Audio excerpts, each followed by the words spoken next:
Good morning प्यारे विद्यार्थियों। आज हम गायत्री के इस यूट्यूब चैनल पर पढ़ेंगे विशेषण। अभी तक हम पढ़ रहे हैं विकारी शब्द, जिसमें संज्ञा हो गई, सर्वनाम हो गए। अब तीसरा इसका रूप है, वह है विशेषण का। अब विशेषण किसे कहेंगे, इसके कितने भेद होते हैं और किस प्रकार से यह विकारी है, इसकी चर्चा अपन करेंगे। सबसे पहले हम यहाँ देखते हैं कि विशेषण जो हैं किसे कहते हैं। हमने यहाँ लिखा है कि विशेषण किसे कहते हैं, ये परिभाषा है इसकी। संज्ञा एवं सर्वनाम की विशेषता बताने वाले शब्द ही विशेषण कहलाते हैं। क्या हैं, किसकी विशेषता बताने वाले? एक तो संज्ञा की, दूसरा सर्वनाम की विशेषता बताने वाले शब्द ही विशेषण कहलाते हैं। अब देखिए, विशेषण के प्रयोग से हम इस विशेषण का प्रयोग करते हैं वाक्यों में। विशेषण के प्रयोग से व्यक्ति, वस्तु का यथार्थ स्वरूप प्रकट हो जाता है। क्या होता है? यथार्थ स्वरूप प्रकट होता है कि वह कैसी हैं। इसके साथ में ही हमारी भाषा है वह प्रभावशील बनती है। इसलिए हम भाषा में विशेषण का प्रयोग करते हैं। क्या चीजें हैं? एक तो संज्ञा और सर्वनाम की विशेषता बताने वाले शब्दों को विशेषण कहा है। फिर व्यक्ति और वस्तु का यथार्थ स्वरूप है, वह विशेषणों द्वारा प्रकट होता है। और विशेषण हमारी भाषा को प्रभावशील बनाता है। अब देखिए, इस विशेषण जिस शब्द की विशेषता बताता है, यानी विशेषण जिस शब्द की विशेषता बताता है वह शब्द विशेष्य कहलाता है। क्या कहलाता है? विशेष्य कहलाता है। जैसे यहाँ मैंने 2-3 उदाहरण लिए हैं। नीला आकाश, छोटी पुस्तक, भला आदमी। इनमें जो है, अब देखिए यहाँ आपने क्या कहा था, संज्ञा या सर्वनाम की विशेषता बताता है, और यहाँ वही हो रहा है।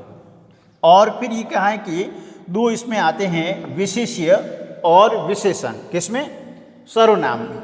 अब हम क्या कह रहे हैं, जिस शब्द की विशेषता बतलाता है वह शब्द विशेष्य कहलाता है। क्या कहलाता है? विशेष्य। जैसे हमने यहाँ उदाहरण लिया, नीला आकाश, छोटी पुस्तक, भला आदमी।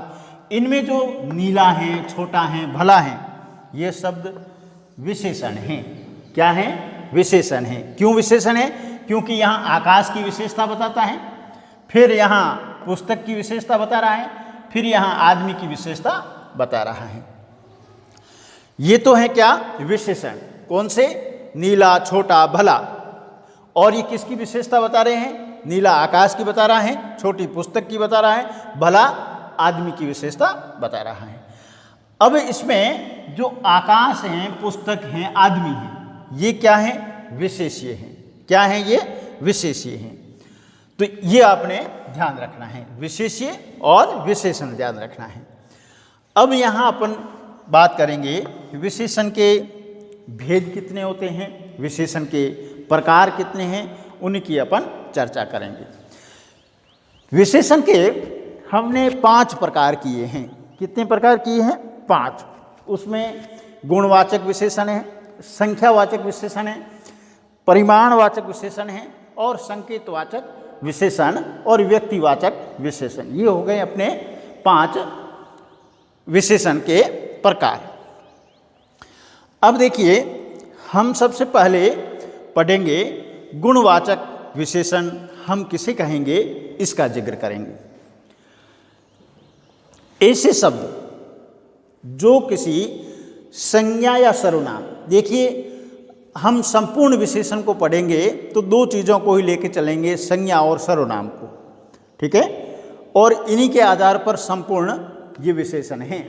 तो गुणवाचक विशेषण अपन पढ़ रहे हैं, तो यहाँ पर भी क्या है, ऐसे शब्द जो संज्ञा या सर्वनाम के गुण, दोष, रूप, रंग, आकार, स्वभाव अथवा दशा का बोध कराते हैं, उन्हें गुणवाचक विशेषण कहते हैं।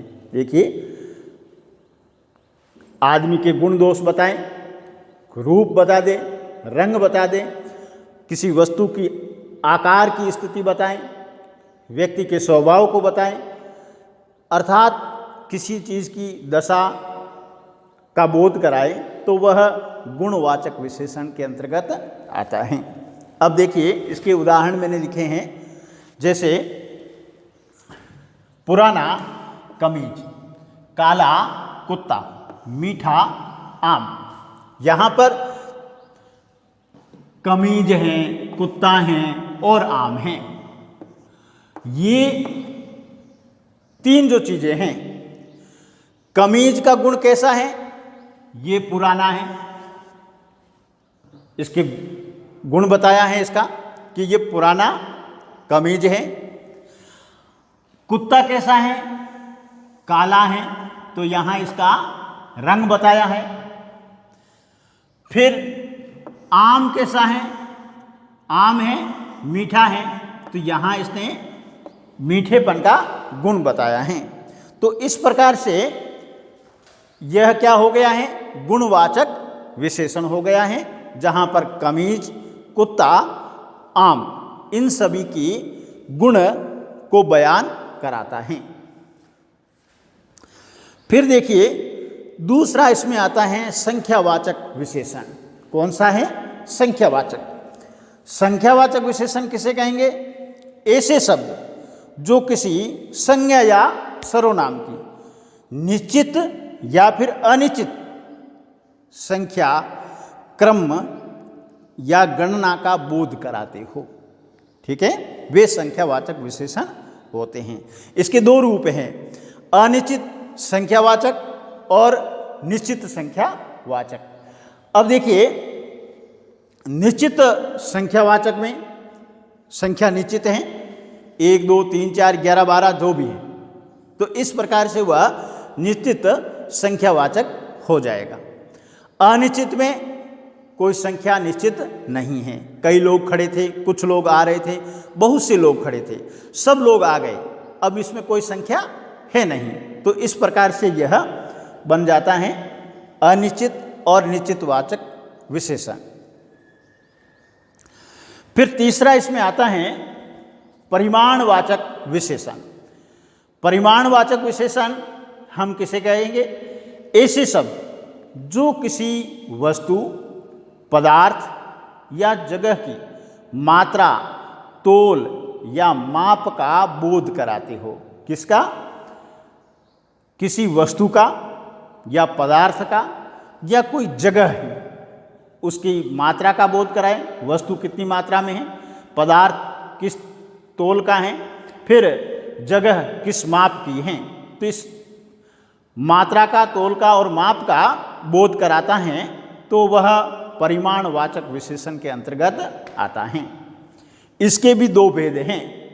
पहला भेद है निश्चित परिमाणवाचक विशेषण और दूसरा है अनिश्चित परिमाणवाचक विशेषण। निश्चित में वही संख्यावाचक जैसा ही इसका नियम है, जैसे 2 लीटर, 5 किलो, 3 लीटर, यहाँ वो निश्चित हैं। अनिश्चित में थोड़ा, बहुत, कम, ज़्यादा, ये सभी किसके रूप हैं, अनिश्चित। थोड़ा तेल दे दीजिए, कितने किलो, इस प्रकार से जहां हम निश्चित नहीं कर पाते हैं तो वहां पर ये होता है। फिर चौथा जो आता है हमारा संकेतवाचक विशेषण। ऐसे शब्द जो सर्वनाम हैं, क्या कह रहा है, ऐसे शब्द जो है तो सर्वनाम किंतु वाक्य में विशेषण के रूप में प्रयुक्त हो रहे हैं। जब वाक्य में प्रयोग करते हैं तो वह शब्द किसके रूप में, विशेषण के रूप में प्रयुक्त होते हैं। या ये कह सकते हैं संज्ञा की विशेषता प्रकट कर रहे हो, वे संकेतवाचक विशेषण होते हैं, क्योंकि मूल में वह सर्वनाम है। इसलिए ये विशेषण सार्वनामिक विशेषण भी कहलाते हैं। कौन से? संकेतवाचक विशेषण को सार्वनामिक विशेषण भी कहा जाता है। उदाहरण ले लीजिए, जैसे एक उदाहरण है कि इस गेंद को मत फेंको। संकेत किसकी ओर कहा है? इसकी ओर। क्या कहा है? इस गेंद को मत फेंको। उस पुस्तक को पढ़ो, कोई सजन आए। इन सब तीनों ही वाक्यों में जैसे इस हैं, उस हैं, कोई हैं, ये शब्द सर्वनामिक हैं, या फिर इसको कह सकते हैं कि संकेतवाचक विशेषण हैं। संकेत कहाँ? इस गेंद को मत फेंको और इस पुस्तक को पढ़ो। उस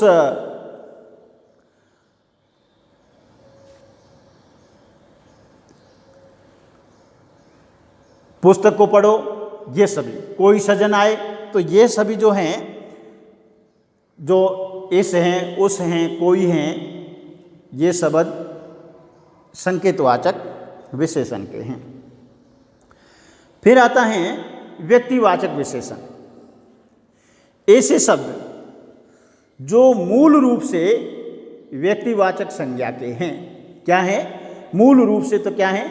व्यक्तिवाचक संज्ञा के हैं, किंतु वाक्यों में विशेषण का कार्य कर रहे हैं, उन्हें व्यक्तिवाचक विशेषण कहते हैं। वैसे देखा जाए तो ये स्वयं संज्ञा शब्द हैं, किंतु वाक्य में अन्य संज्ञा शब्द की विशेषता बता रहे हैं। जैसे बनारसी साड़ी, कश्मीरी सेव, बीकानेरी भुजिया।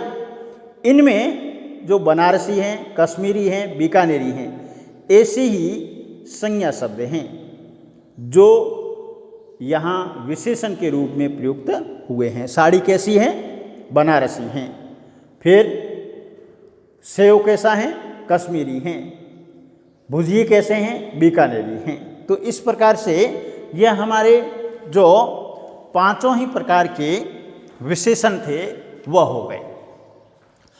अब देखिए, इन विशेषणों में दो चीज़ें और आती हैं जिनको हम कहते हैं प्रविशेषण, और फिर विशेषण की हम कुछ रचना पढ़ लेंगे। प्रविशेषण किसे कहेंगे और फिर विशेषण की रचना कैसे होती है, इसका अपन थोड़ा विचार करते हैं। देखिए, विशेषण अपन ने पढ़ लिए हैं, तो प्रविशेषण भी पढ़ना आवश्यक है कि प्रविशेषण क्या होता है। प्रविशेषण ऐसे शब्द जो विशेषण की विशेषता बताते हैं। क्या है? विशेषण की विशेषता बताने वाले शब्द प्रविशेषण कहलाते हैं। कौन से शब्द? जो विशेषण की विशेषता बताए, उनको अपन प्रविशेषण कहते हैं। जैसे यहाँ पर मैंने कुछ उदाहरण लिए हैं कि वह बहुत परिश्रमी है, शीला अति विनम्र लड़की है। तो देखिए, यहाँ अपने को क्या देखना है कि विशेषण की कौन सा शब्द विशेषता बता रहा है, और हमें पहुँचना है प्रविशेषण तक।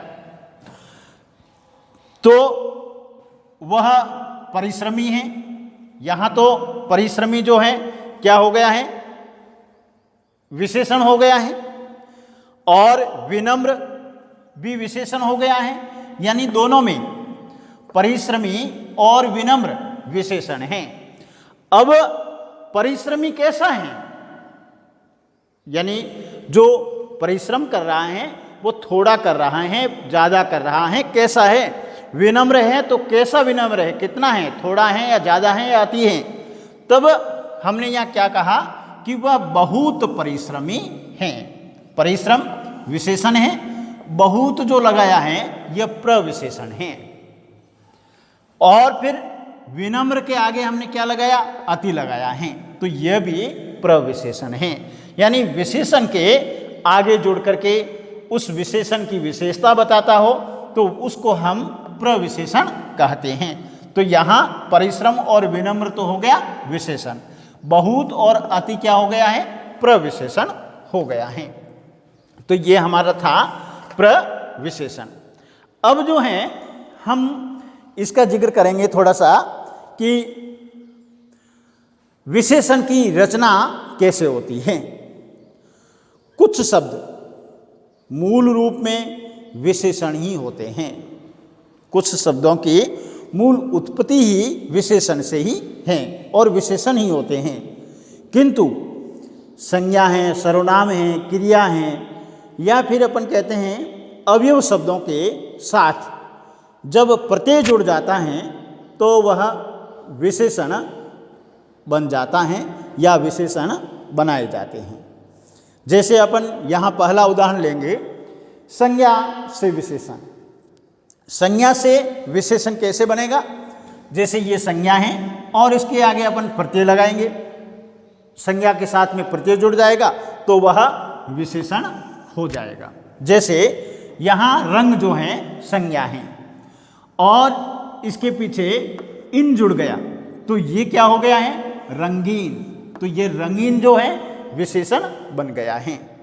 उसी प्रकार से राष्ट्र और उसके साथ में क्या जुड़ा, ईय, तो ये हो गया राष्ट्रीय, तो ये हमारी संज्ञा से विशेषण बनाने की पद्धति है। तो ये दोनों ही शब्द जो हैं विशेषण के शब्द हो गए। फिर हम सर्वनाम से विशेषण बनाते हैं। क्या है, सर्वनाम से विशेषण। जैसे यहाँ मैं लिया है, मैं सर्वनाम शब्द है और फिर एरा इसमें जोड़ा, प्रत्यय लगाया, तो ये मैं और एरा जुड़ करके मेरा हो गया और ये विशेषण शब्द बन गया। तुम और हारा में तुम्हारा शब्द जो है विशेषण बन गया है। फिर क्रिया से विशेषण बनते हैं, जैसे लूटना एक क्रिया है और इसमें एरा लगा दिया तो ये क्या हो गया, लुटेरा हो गया है। वंदन करना, प्रार्थना करना एक क्रिया है और इसके पीछे ये प्रत्यय लगा दिया तो ये वंदनीय हो गया और ये क्रिया से विशेषण बन गया। फिर अवयव से भी विशेषण बनते हैं। बाहर और इसके पीछे ई प्रत्यय लगा दिया तो ये बाहरी हो गया और इस प्रकार से यह अवयव से विशेषण बन गया।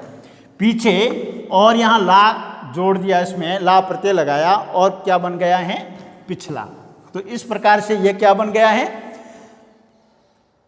अवयव से प्रत्यय जोड़ करके विशेषण बन गए हैं। तो इस प्रकार से विशेषणों की रचना होती है।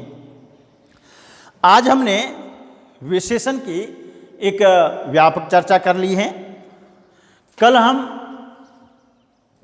विकारी शब्दों में जो हमारा शेष टॉपिक रहा है क्रिया वाला वो कर लेंगे।